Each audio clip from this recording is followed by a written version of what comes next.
अस्सलाम वालेकुम। आज का जो मेरा टॉपिक है क्लासिफिकेशन ऑफ द कैरेक्टर के हवाले से। तो क्लासिफिकेशन हमने तीन बेसिस पे क्लासिफिकेशन की है। एक on the basis of the shape, दूसरा on the basis of side horns and तीसरा on the basis of inventors. तो सबसे पहले हम देखते हैं बेस्ड ऑन शेप, शेप के बेस पे। तो शेप के बेसिस पे कैरेक्टर के कितने टाइप्स हैं। तो हम शेप में देखते हैं ना कि कौन सा कैरेक्टरिस्टिक फीचर है ना शेप का। तो कैरेक्टरिस्टिक फीचर जो है वो हमारे पास आता है कर्व्स। शेप में भी further classification on the basis of curve हुई है ना कि कितनी कर्व्स है कैरेक्टर में। तो कर्व्स में आते हैं प्राइमरी कर्व्स, कर्व्स में प्राइमरी कर्व्स, प्राइमरी, सेकेंडरी और कुछ में हमारे पास टर्शियरी कर्व्स भी आते हैं, टर्शियरी कर्व्स। तो शेप ऑफ कैरेक्टर जो है वो कैरेक्टर के इफेक्टिव यूज के लिए बहुत ज्यादा इंपॉर्टेंट है। क्यों इंपॉर्टेंट है? क्योंकि हम जब कॉम्प्लेक्स एनाटॉमिकल स्ट्रक्चर देखते हैं ना उसको जब हम नेविगेट करते हैं तो वो शेप पे डिपेंड करता है कि कैरेक्टर का शेप किस तरह है। तो कॉम्प्लेक्स एनाटॉमिकल स्ट्रक्चर के नेविगेशन के लिए शेप काफी इंपॉर्टेंट है। कॉम्प्लेक्स एनाटॉमिकल स्ट्रक्चर, इसकी नेविगेशन के लिए कैरेक्टर का शेप काफी इंपॉर्टेंट है। तो शेप के बेसिस में मतलब कर्व्स के बेसिस पे कैरेक्टर के डिफरेंट टाइप्स हैं। तो सबसे पहले आता है स्ट्रेट कैरेक्टर्स, स्ट्रेट कैरेक्टर।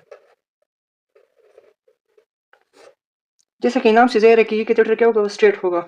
जब हमारा टारगेट साइट इस तरह के हमें उसको तक डायरेक्टली एक्सेस करना हो तो हम स्ट्रेट कैरेक्टर को यूज करेंगे। स्ट्रेट कैरेक्टर में कोई कर्व्स नहीं होते, इसमें कोई कर्व्स नहीं होता। और जब हमारा access direct to the target site होना तो उसके लिए हम स्ट्रेट कैरेक्टर को यूज करेंगे। Allow for direct access to the target site. और इसको हम स्ट्रेट फॉरवर्ड प्रोसीजर के लिए भी यूज करते हैं, जिसमें अलाइनमेंट बहुत जरूरी होते हैं ना। तो इसके लिए हम स्ट्रेट कैरेक्टर को यूज करेंगे। Straight forward procedures, straight forward procedures जिसमें प्रिसाइज अलाइनमेंट की जरूरत होती है। ये प्रोसीजर आगे हम पढ़ेंगे कि कौन से ऐसे प्रोसीजर है जिसमें हमें जिसको हम स्ट्रेट फॉरवर्ड प्रोसीजर बोलते हैं। तो ये आगे हम पढ़ेंगे आईआर में इंशाल्लाह। नेक्स्ट जो है वो है पिगटेल कैथेटर्स, पिगटेल कैथेटर। तो पिगटेल में जो कर्व्स होते हैं ना वो पिगटेल कर्व्स होते हैं।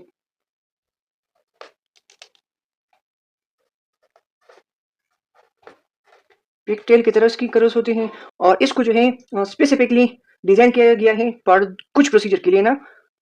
तो इसको कुछ प्रोसीजर के लिए स्पेसिफिकली बनाया जाता है। लाइक हो गया हमारे पास फ्लैश एआर्टोग्राम्स हुआ, तो इसके लिए ये स्पेसिफिकली तैयार किया जाता है ना। और इसकी डिजाइन जो है वो पिगटेल की तरह है। और ये किस लिए यूज किया जाता है? ये कैरेक्टर को जब हम मिसल के अंदर जाएंगे ना तो ये मिसल कैरेक्टर को क्या करते हैं, स्टेबलाइज करते हैं। Helps to stabilize the characters within vessels. और दूसरा क्या करते हैं कि जो हमने कैरेक्टर को इंसर्ट किया है तो इसकी डिस्प्लेसमेंट की जो रिस्क है ना उसको भी मिनिमाइज करता है। जब हम इमेजिंग करते हैं या प्लेशिंग करते हैं, जो हमारे पास स्पेशल एआर्टोग्राम्स हो ना उसमें हम कंट्रास्ट वगैरह को हम प्लेस करते हैं। तो जो हम ये प्रोसीजर करते हैं इसमें कैरेक्टर की डिस्प्लेसमेंट होती है ना, तो उसको इसकी डिस्प्लेसमेंट के रिस्क को मिनिमाइज करने के लिए हम पिगटेल कैरेक्टर को यूज करते हैं। Minimize the risk of displacement during imaging placing. Next type जो है वो है सिंपल कैरेक्टर। तो सिंपल कैरेक्टर में सिंगल कर्व्स होते हैं, सिंगल कर्व होता है। और ये किस चीज के एग्जांपल हैं? ये हमारे पास multipurpose head hunter H1 character, ये कैरेक्टर का एक टाइप है। तो इसकी एग्जांपल ये है मल्टीपर्पस हेड H1 कैरेक्टर। तो सिंपल कर्व कैरेक्टर हम किस लिए यूज करते हैं? इसको हम डायग्नोस्टिक एंड इंटरवेंशनल प्रोसीजर दोनों के लिए यूज कर सकते हैं। Diagnostic and interventional procedures. तो सिंपल कैरेक्टर हम डायग्नोस्टिक और इंटरवेंशनल प्रोसीजर में क्यों यूज करते हैं? क्योंकि ये क्या करता है, easier access to the branching vessels, easier access to branching vessels. Cobra catheter, cobra catheter. तो इसमें जो कलर्स होते हैं ना वो प्रोनाउंस कलर्स होते हैं, और इसको हम किस लिए यूज करते हैं, जो कि हमारे पास कॉम्प्लेक्स वेस्कुलर स्ट्रक्चर होती है ना, उसको नेगेट करने के लिए हम कोबरा कैथेटर को यूज करते हैं। कॉम्प्लेक्स वेस्कुलर स्ट्रक्चर, इसको हम थ्रू कोबरा के कैथेटर के जरिए इफेक्टिवली नेगेट करते हैं, इफेक्टिवली नेगेट करते हैं। तो इसके लिए हम कोबरा कैथेटर को यूज करेंगे। नेक्स्ट जो क्लासिफिकेशन ऑफ द कैथेटर हमने की है वो on the basis of the side hole है। Second on the basis of side hole.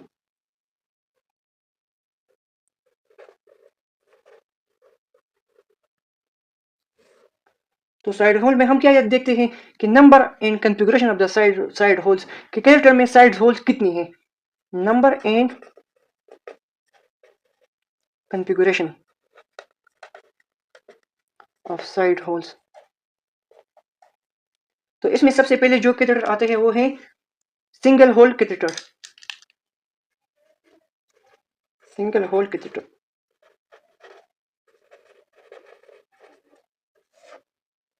तो सिंगल होल कैथेटर में क्या होता है कि इसकी जो टिप है ना इसमें एक वन ओपनिंग होगा, one opening at the tip,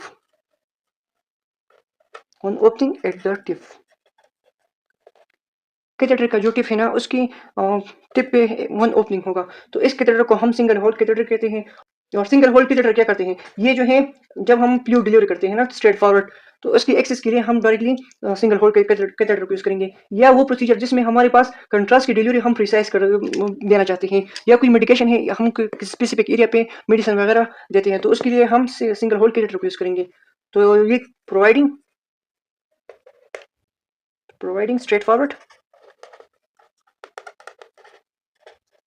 access of fluid, access for fluid. एक ये हुआ। दूसरा जो है जब हम प्रिसाइज डिलीवरी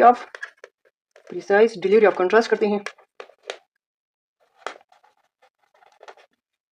नेक्स्ट जब हम मेडिकेशन एक स्पेसिफिक एरिया पे मेडिकेशन नेसेसरी होते हैं, तो उसके लिए हम सिंगल होल कैथेटर को यूज करेंगे, medication is necessary at specific site.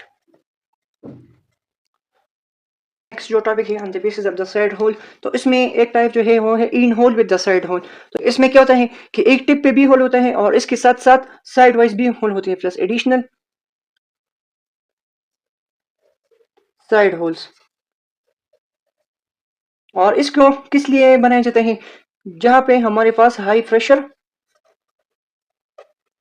And high volume required होती है ना, जब हमें हाई वॉल्यूम या high pressure for the contrast injection के लिए हमें चाहिए, तो इसके लिए हम in hole with the side hole catheter को यूज करेंगे।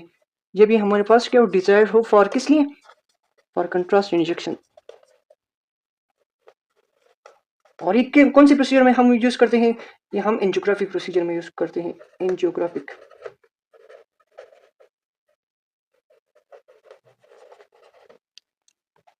और जिसका जो साइड्स में जो होल्स होते हैं ना, तो साइड के होल की क्या फंक्शन होती है, साइड होल्स ये जब हम कंट्रास्ट एजेंट को डिस्ट्रीब्यूट करते हैं ना, कि ये हमारे पास इक्वली डिस्ट्रीब्यूट हो जाए, तो हमारे पास इक्वली डिस्ट्रीब्यूट करते हैं कंट्रास्ट एजेंट को, इक्वली डिस्ट्रीब्यूट कंट्रास्ट एजेंट। और इसकी वजह से क्या होगा, enhancing visualization of the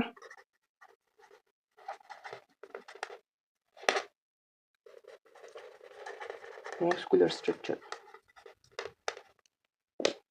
next जो टाइप है वो है lock in with the side hole. तो इसमें के जो टिप होता है ना कैथेटर का, उस पर कोई वगैरह होल वगैरह नहीं होता, लेकिन इसमें क्या होते हैं एडिशनल साइड होल होते हैं।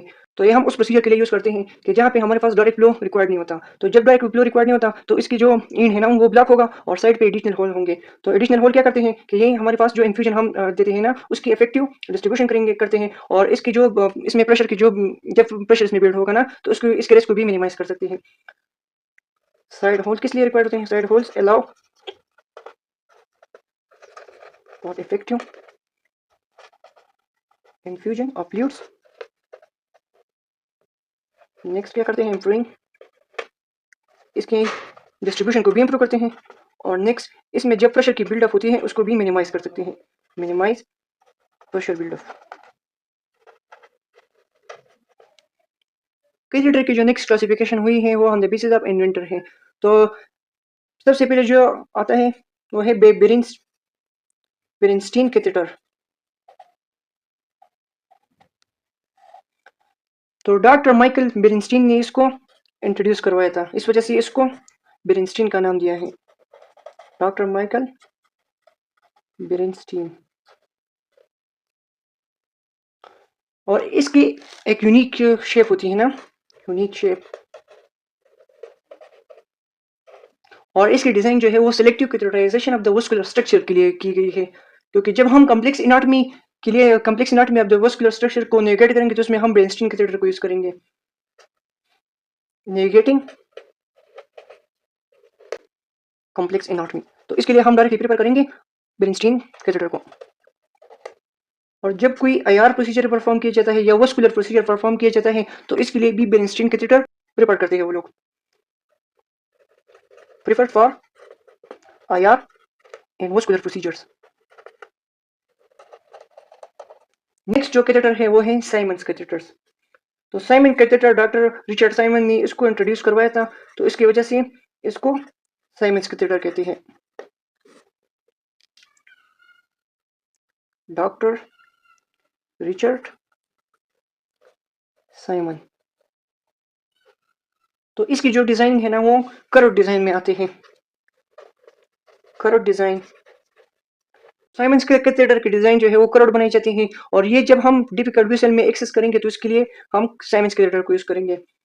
जब हम डिफिकल्ट विसल को एक्सेस करेंगे, डिफिकल्ट विसल या कोई कम्प्लेक्स विसल वगैरह हुआ तो इसके लिए हम क्या करेंगे, हम साइमंस कैथेटर को यूज करेंगे। और नेक्स्ट जो है ये क्या करते हैं, जब हम कुछ स्पेसिफिक प्रोसीजर परफॉर्म करते हैं like coronary and periphery angiography, तो इसके लिए भी हम साइमंस कैथेटर को यूज करेंगे, कोरोनरी एंड पेरिफेरल। और ये कोरोनरी एंड पेरिफेरल एंजियोग्राफी में हम क्यों यूज करते हैं, क्योंकि ये हमारे पास पोजीशनिंग प्रोवाइड करते हैं। तो साइमंस कैथेटर को हम कोरोनरी एंड पेरिफेरल एंजियोग्राफी में क्यों यूज करते हैं, क्योंकि ये प्रॉपर पोजीशनिंग प्रोवाइड करता है, प्रोवाइड एक्सीलेंट पोजीशनिंग। तो इसके लिए हम ये कोरोनरी एंड पेरिफेरल एंजियोग्राफी में यूज करते हैं। नेक्स्ट जो कैथेटर है वो है जोटकिन कैथेटर्स।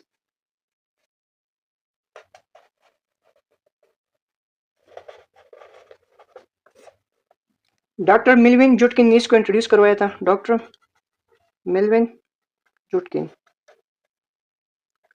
तो इस वजह से इसको जोटकिन कैथेटर कहते हैं। जोटकिन कैथेटर को स्पेसिफिकली बनाया जाता है फॉर द कोरोनरी एंजियोग्राफी, और इसके जो कर्व्स होते हैं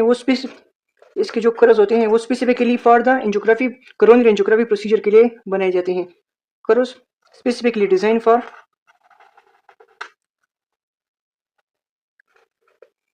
कोरोनरी एंजियोग्राफी। और कार्डियोलॉजी में भी ये एक स्टैंडर्ड या एसेंशियल टूल होता है, स्टैंडर्ड टूल इन कार्डियोलॉजी। तो ये कार्डियोलॉजी में हम क्यों यूज करते हैं, क्योंकि ये कोरोनरी आर्टरी को सही तरीके से प्रिसाइजली एंगेज करते हैं, और दूसरा इन फैसिलिटेट एक्यूरेट डायग्नोस्टिक इमेजिंग। जब हम इस कोरोनरी आर्टरी की इमेजिंग करते हैं ना तो वो भी वहाँ पे भी हमें एक्यूरेटली ये फैसिलिटेट करते हैं, एक्यूरेट डायग्नोस्टिक इमेजिंग। तो ये थी हमारे पास classification of the catheter. Next हम पढ़ते हैं फंक्शंस ऑफ कैथेटर। तो अब हम पढ़ते हैं फंक्शन ऑफ द कैथेटर्स के हवाले से। तो सबसे पहले जो कैथेटर का फंक्शन है वो है डायग्नोस्टिक इमेजिंग।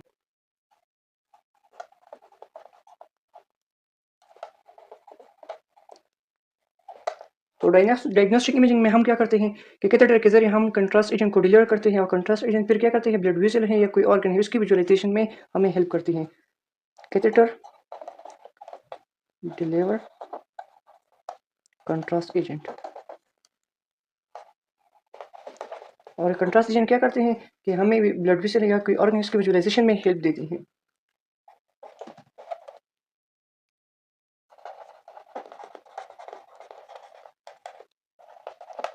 दूसरा जो है हम एंजियोप्लास्टी एंड स्टंटिंग में भी कैथेटर को यूज़ करते हैं। Angioplasty and stunting.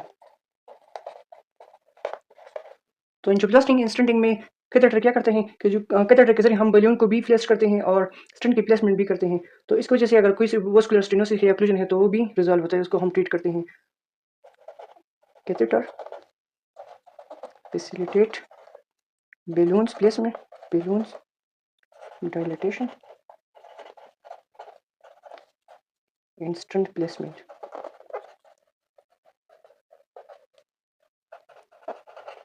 To treat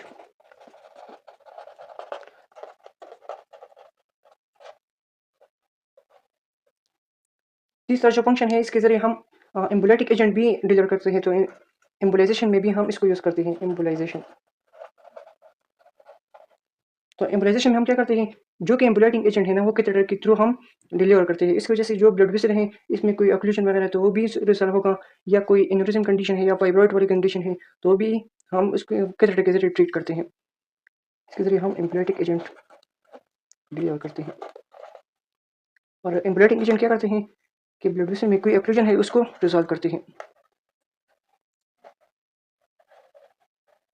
और कौन से कंडीशन में हम कैथेटर को यूज़ करते हैं इसमें, या एन्यूरिज्म हो गया या कोई फाइब्रॉइड कंडीशन है। और जो इसकी थ्रोम्बोलाइसिस प्रोसीजर में भी हम कैथेटर को यूज़ करते हैं। थ्रोम्बोलाइसिस, तो थ्रोम्बोलाइसिस में कैथेटर हम किस लिए यूज़ करते हैं, हम थ्रोम्बोलाइटिक एजेंट जो है वो कैथेटर के जरिए डिलीवर करते हैं, तो इसकी वजह से जो ब्लड क्लॉट है वो रिजॉल्व हो सकते हैं। Catheter deliver thrombolytic agent.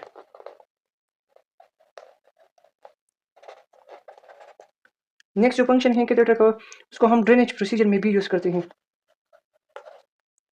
हम कैथेटर को जब बॉडी में फ्लूइड की कलेक्शन हुई हो या कोई एक्सेस वगैरह, तो उसको ड्रेन करने के लिए हम कैथेटर को यूज़ करते हैं। फ्लूइड कलेक्शन या एक्सेस होगा तो इसको ड्रेन करने के लिए हम कैथेटर को यूज़ करते हैं। नेक्स्ट जो है इसको कैथेटर को हम बायोप्सी में भी यूज़ करते हैं। कैथेटर को हम बायोप्सी प्रोसीजर में भी यूज़ करते हैं। तो हम कैथेटर गाइड बायोप्सी नीडल लेते हैं, इसके ज़रिए हम कोई टिश्यू का सैंपल है वो कलेक्ट करते हैं। कलेक्ट टिश्यू सैंपलिंग, और इसमें हम catheter guide biopsy needle use करते हैं।